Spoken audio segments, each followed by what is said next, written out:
தொடர்ந்து ரோஜா செடியில் நிறைய பூக்கள் பூக்கணும். செடி எப்போதுமே ஃப்ரெஷ்ஷாக ஹெல்த்தியாக இருக்கணும். அதை விட ரொம்ப ரொம்ப முக்கியமானது, செடி காஞ்சி போகாமல் இருக்கணும். அப்படின்னா நம்ம செய்யக்கூடிய இந்த சின்ன சின்ன தவறுகளை சரி செஞ்சாலே போதும்.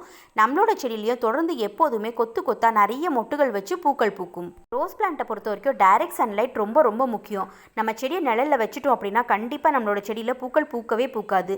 எப்போதுமே செடி டைரக்ட் சன்லைட்டில் இருக்க மாதிரி பார்த்துக்கோங்க. அதே மாதிரி வெயில் காலத்தில், அதாவது ஏப்ரல் மே ஜூன் மாதத்தில் மட்டும் காலையில் 12 மணி வரைக்கும் கிடைக்கக்கூடிய வெயில் போதுமானது.